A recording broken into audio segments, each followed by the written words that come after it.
Hi there. Hi once again to our session of reading Sun Tzu's Art of War.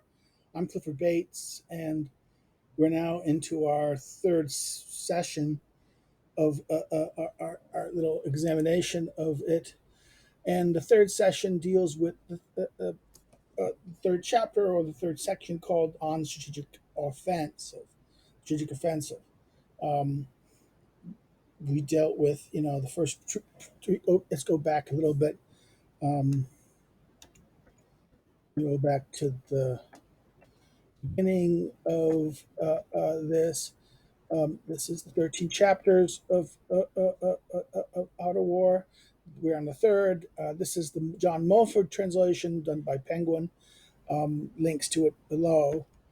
Uh, so, therefore, when we talk about the concept here, now he always begins with that line, Master Sun said. Okay, Master Sun. He always.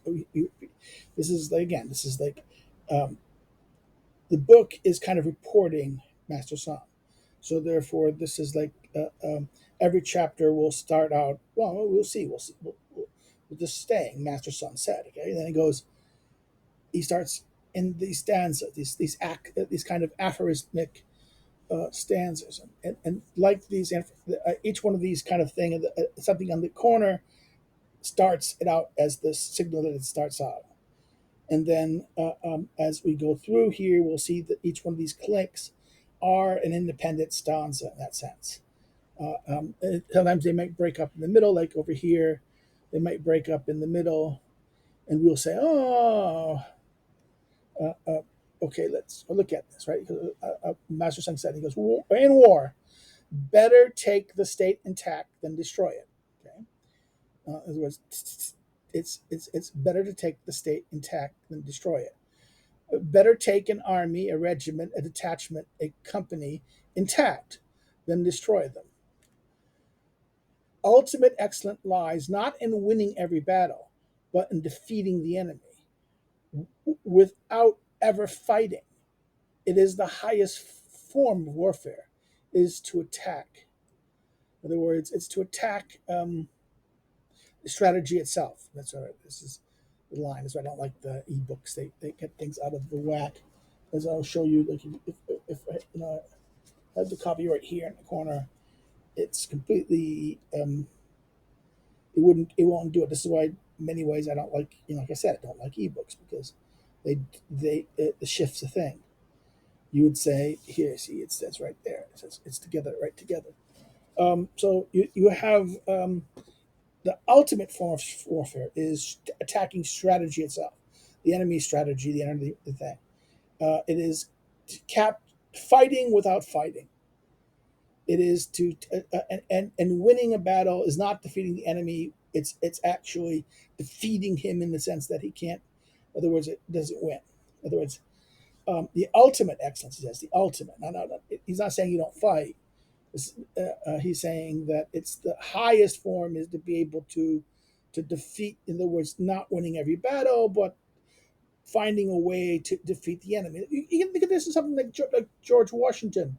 George Washington didn't win a lot of battles, but he wins the war at the end because he found a strategy ultimately to allow him to defeat the British in that sense. Again, this is the strategies of warfare. Sometimes you don't, and you can even say this. Look at the Vietnam War. The South, the North Vietnamese did not win every battle. I mean, in fact, some of the greatest battles, the Tet Offensive in '68, was a huge disaster for the Viet Cong and for the RVN, I mean, the Republic of North Vietnam forces. It was a huge disaster militarily, but it was a political success because at that moment the American media and cultural elite thought it was over and the war was lost. In other words, therefore a war can be lost on the battlefield but won politically in that sense. Um, and this is what he's saying here. The ultimate victory is not necessarily defeating the enemy, and he's even saying this. It's better to capture things and take things as a whole rather than destroying them. Okay. He says the lowest form of warfare is to attack cities. Siege warfare is the last result. So therefore, if the highest, okay, now sorry, I skipped something. The next is to attack alliances. The next to attack armies, and the lowest. So we have basically the excellent highs up with attacking strategy itself, highest. The lowest is to attack cities in siege warfare, and this is the last resort. Okay, these the highest and lowest. In the middle, you have to attack alliances and then to attack armies. So therefore, this this four level thing of warfare in the sense, from the highest, which is attacking strategy, to attack alliances, attack armies, and to attack cities and uh, uh, siege warfare. And how you attack cities is siege warfare. Um, he continues here. In the siege, 3 months are needed to assemble, provide protective shields, armor wagons, and sundries equipment like food and things like this, and other supports for your soldiers: food, toiletries, new clothes, things that they need to live. Siege weapons and equipment, and another 3 months to pile earthen ramps. In other words, you have to build your earthen ramps, build up they have to. And actually, the Romans even built better mechanisms. They'd build together siege trucks of wood and things, and they would just bring these wooden constructions that Middle Ages did also. But then the enemy would throw stuff, um, fire. They would throw oil, tar, and things that would catch fire, so that the wooden things would burn. Okay.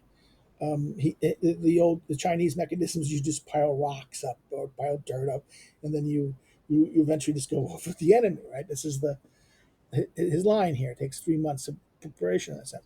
3 months for getting the supplies that you need to siege the enemy out, and 3 months to build the necessary means to be able to send your troops into the city. Um, Now he continues. The general who cannot master his anger orders out his troops like ants, sending 1 and 3 to their deaths without taking the city. This is the calamity of siege warfare. In other words, you're going to send your soldiers, and like I says, 1 and 3 will die in the thing. This is because he's doing it out of anger. He's saying he's attributing it to anger, and this is not. This is why siege warfare is the defender is able to handle it if he has enough support, if he has enough water, food, and things like this, and he can withstand the siege, and it will take forever, and your soldiers will constantly be attacking in other words, from an inferior position, and they will be getting constantly killed in 1/3 and 1/3 and 1/3 and 1/3. Eventually, you run out of things. You get your men get tired, and he says, the next line, he goes, a skillful strategist defeats the enemy without doing battle, captures the city without laying siege, overthrows the enemy's state without protracted war. Remember what he said earlier: protracted war never wins war, never benefits the people. So he says the skillful strategist. You should be thinking strategy that you can defeat your enemy without having to do battle, capture cities without sieging, and then what? Overthrowing the enemy's state without a protracted war. Now he goes, and this is the next line. This goes to the next paragraph there. I mean, this goes all the way up here on the other side. He strives for supremacy under heaven. So under the forces of this is weird. This is what do you mean by that? Remember what he said about heaven? What heaven was? Go back all the way to the first chapter, first section. Heaven was what? We go back here. Heaven was yin and yang, hot and cold, cycles of the seasons, right? So those are the references. So he's able to strive for supremacy. That means domination, control under heaven, intact. Under heaven, intact. Okay, so therefore, in other words, he's able to achieve supremacy with his units intact because of the yin and the yang, the hot and the cold, and the cycles of the seasons. His men and weapons still keen. In other words, his men and weapons are not still have potential, haven't been destroyed. His men haven't been destroyed. His gain complete. This is the method of strategic attack. So therefore, you're able to do what? You're able to master heaven, you master your equipment and your men, and you accomplish your, sorry, itchy nose now, methods of strategic attack.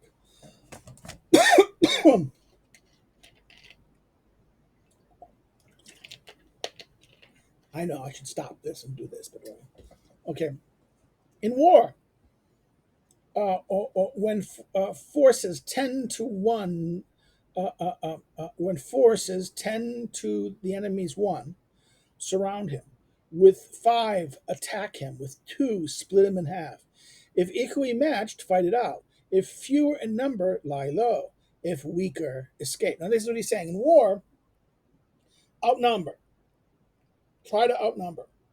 Outnumber him 10 to 1. So why?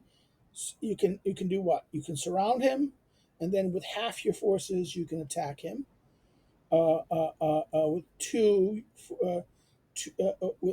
with two, you can split him in half. If equally matched, you fight it out. If he has more than you lie low. And if weaker, if he's stronger than you, much weaker, like if he's like 3, 2 to 1, 3 to 1, uh, uh, uh, you escape. Um, a small force obstinately fighting will be captured by a larger force.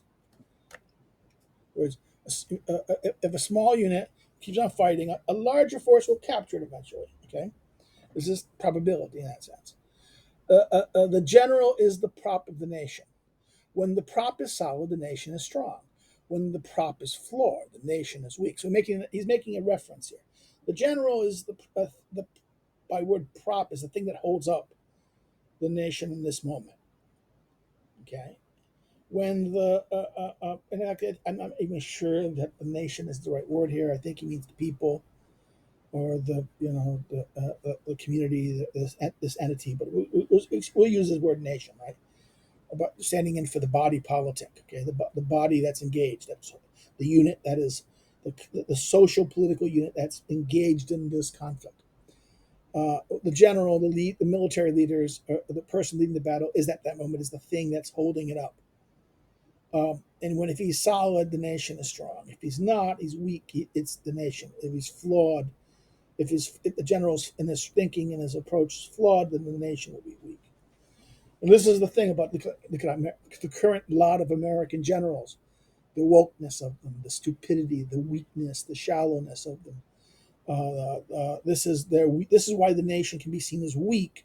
If your leaders are weak, you will be weak. The leader is the prop. It's not necessarily the same thing as a nation, but it's how it is. Okay, how can I say this? It is the it is that thing that everyone else, the world will see as representing and symbolizing, but also embodying the nation in question. So your leaders, I mean, look at Joe Biden. Joe Biden is a perfect example of this. This feeble, dopey. Anyone who looks at him will look at him as weak and actually this is why it's dangerous, because he is not really in charge and he's the Wizard of Oz, or he's the puppet of others, and that what happens is people will see the weakness and sees that, and then the danger here is the nation that he represents is not as weak in reality as what he represents. And therefore, outside people look at this and see, oh, he's weak. This is weak. Act. Okay. And this is the danger. This is what leads to war in some senses. This is what he's trying to warn us about. That in other words, the nation is strong. If the prop or the person who's leading things is seen as weak, solid, this is seen as strong. If it's not seen as it's seen as flawed. Now he's working flawed now. You know, whatever you can say about Biden, he's worse than flawed. Okay. Um, a ruler can bring misfortune upon his troops in 3 ways. So 3 ways that a leader can bring ill to his troops. And he says these are the 3 ways. One, ordering them to advance or retreat when they should not. This is called hobbing the army. Okay, so the first thing is hobbling the army. This is ordering them to advance or to retreat when they should not. Okay, the next one, ignorant indifference to military decisions, confuses officers and men. Ignorant men, ignorant meddling in military appointments perplexes officers and men. So therefore, in other words, and when the army is confused and perplexed, the feudal princes will cause trouble. This creates chaos in the ranks and gives away victory. In other words, he's saying this. In other words, the rules can, and it's not two ways. The first way is hobbling. He says three ways, right? This is that they can do this and they can hobble in men. They can what? They can now do what? They are ignorant about military decisions and this confuses officers and men. They ignorantly meddle, say, so that they have ignorant indifference to military things. That's the second. The third is ignorantly meddling in military appointments. In other words, the office, making appointments because of political reasons or friends or like putting a woke, putting this person in charge of a thing because he's black or he's lesbian or transgender because you want this. You're gonna put the person in this office because it's faddish, it's cool, it's sexy for the moment. I will win support. In other words, or he's my buddy, or cronyism, or things like this. Now, in other words, this is kind of an ignorant meddling in appointments, and what this does is perplexes officers and men. People are kind of why is this person here? What, and this creates a disorder and chaos. He says, and what this says, he says, when the army is confused and perplexed, right? What's going to happen? Rivals will say, "Oh yeah, it will cause trouble," and this creates even worse chaos in that sense. So the leader that's doing these three things. He hobbles the army is by what they making orders from them to do opposite what they should do, right? Then ignorant interference and ignorant meddling. These are the three ways that they can bring misfortune. And then what happens is that when this leads to confusion within the ranks, the army and the officers. And what this happens is the feudal princes or the people, the political rivals in the system will cause trouble, and this will even cause even more chaos in the ranks, and this gives away victory. And this explains why this explains the 20-year war in Afghanistan, right? Oh, let's have gay lesbian training in Afghan schools. Let's have gender studies programs, millions of dollars of this. Oh, let's encourage women to be leaders in the society and make them parliamentarians. Even that means what the irony, what happens is that okay, these women get elected, but they're supposed to be representing these tribes over there. But if they ever go there, they'll be killed. So no. Therefore, there's no connection between the communities and their representatives, and therefore they don't see the system as valid. Okay, this is the stupidity of what does this do? This undermines the ability of what you're trying to fucking do there in the first place. Win, okay? You're going to try to build you're going to try to build nation build, okay? Nation building has never been done the way all the nice little liberal Democrat academic types believe it has. It's been done by genocide, mass murder. Look at the history of England, Europe, right? Look how William the Conqueror conquers and basically wipes out half of England, and then look how then that lead England butchers Ireland and Wales and Scotland, right? And then creates the nation. Look at how the same thing with Spain or France, all nation building in history has always been a bloody affair. It's not a nice cakewalk, okay? So I mean, therefore, the 20th century, late 20th century academics thinking about okay, let's have nation building as nice kumbaya, no nonsense. This is that's that they should be this folly This folly of how they understood this led to disaster. This is what he's saying here. This is why everything went pear shaped domestically for political leaders, because they interfered with it. They made ignorant decisions. This led to confusions in the ranks. This led to inability to produce outcomes by telling them, don't attack, don't do this, don't do that, don't do that. Oh, no, no, no, you can't use violence in this. You can't shoot them. You must only use limited force. You understand? This is the silliness of what he says here, hobbling the army, interfering in appointments, these things, appointing people who should never be generals and off the leaders of the armies, because it's, oh, this is their time. We're going to promote these people. Okay, this is the silliness. Now let's continue. I'm sorry about that rant, but this is what Sun Tzu is warning about in that sense. There are 5 essentials for victory. Know when to fight, know when not to fight. So that's 1, right? 2, next one of the essential. Understanding how to deploy large and small numbers. In other words, how do you deploy your soldiers, both the large and small? This is the thing. In other words, force utilization in that sense, right? Next, what? Having officers and men who share a single will. In other words, have the army, everyone in the units, the officers and the soldiers have the single will to accomplish together. They're not divided. They're together as a unit. They work together and they operate and has a single will, and that is achieving victory. So that's number 3. Okay, be ready for the unexpected. So therefore, and have a capable general, unhampered by his sovereign.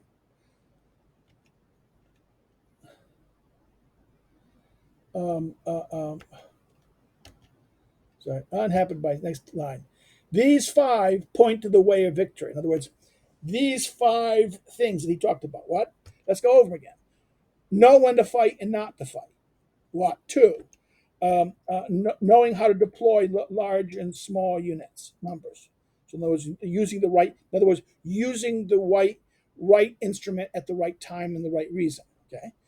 3, making sure the army's morale and the unity and everything's connected is high and strength. In other words, they have purpose. They have coherence. That the soldiers and the officers have coherence, and they have ultimate agreement with what's going on in the strategy, and that there is a unitary will. And 4th, that the decision makers need to be ready for the unexpected. In other words, have contingency plans for what can go really wrong and things that alternative operations, and be ready for the unexpected. In other words, don't assume that everything's going to go. Remember that there's a rule for any operation, any plan. When the second it hits confrontation with the enemy, it just is dead, because often things will change. Therefore, be ready for. Don't be this. Oh, that's our plan. Let's keep on doing it. That this can lead to disaster. And then, last but not least, the leader, the capable general, needs to be unhampered by his political leaders, his sovereign. In other words, you can't have the political leaders micromanaging the generals. If they do that, then this doesn't lead, and that explains Vietnam. This explains the Gulf, the 20-year waste war of Afghanistan. All of this explains this perfectly in that sense. And then last, these 5 point to victory. Hence the saying, know the enemy, know yourself. And victory is never in doubt, not in 100 battles. So this is a saying, right? He gives a quote. Know the enemy, know yourself. So know what the enemy is, know who you are. And if you have those knowledge of those 5 things, and the other knowledge that he's talked about earlier, victory is never in doubt, not in 100. He who knows self, but not enemy, will suffer 1 defeat for every victory. So that's where you only know yourself and not the enemy. For every victory you get, you'll suffer defeat. And he who knows neither self nor enemy will fail in every battle. So he ends up saying, therefore, you need to know yourself. Be honest with yourself. Know thyself. That's the famous Socratic, Delphic oracle, right? And the Socratic things. Know yourself and be honest. Don't lie to yourself. One of the biggest disasters in things is having a overly optimistic vision of what you are, misunderstand the reality of what you are, and therefore you don't know yourself, and then you don't know your enemy, and you will fail in that sense. If you only know yourself and the enemy, well, okay, you win, but you also lose. You have to have knowledge of yourself and true knowledge of the enemy, and therefore with both you will win every battle. Okay, and this here, I think this ends our chapter here. And again, if you have any questions or comments, please put them below. If you like what I've done here to this thing, and like it, please like it, and share it with a friend. There's more information. If you want to subscribe to this, please subscribe, and you can follow me on social media that's listed below. Okay, thank you very much, and have a good day.